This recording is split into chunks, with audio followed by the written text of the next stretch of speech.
Floricanto presenta. Mira, Jesús, yo te traigo una gran inquietud. ¿Qué debo hacer? Nuestro mundo sufre esclavitud.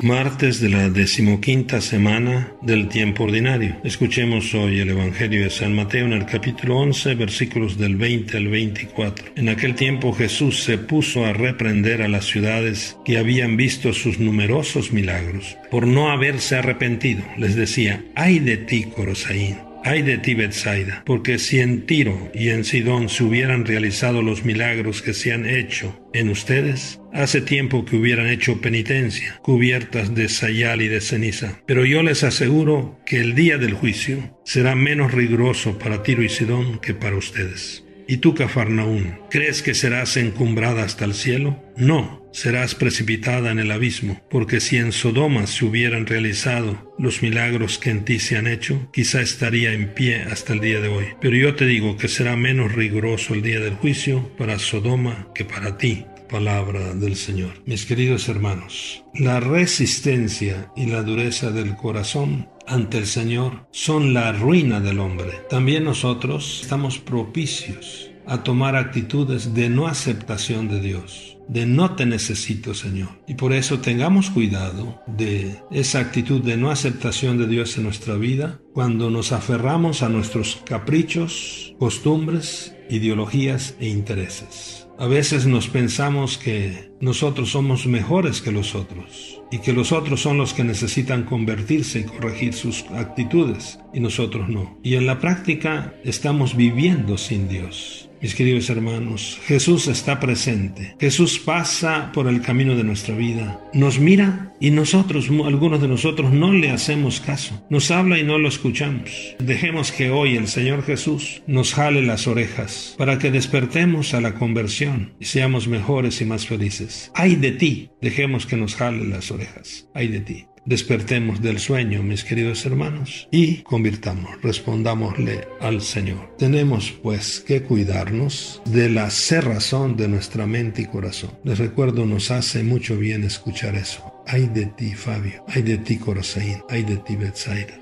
Y puede ser que alguno de nosotros esté en la actitud de Cafarnaún, que se crea el gran perfecto.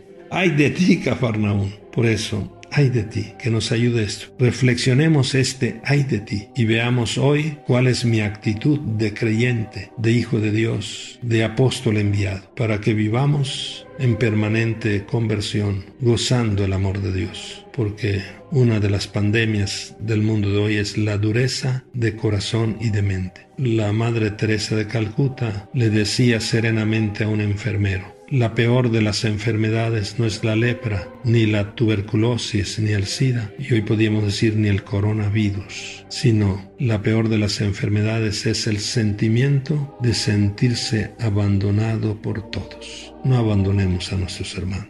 Bendiciones. Yo como tú buscaré más dar que recibir.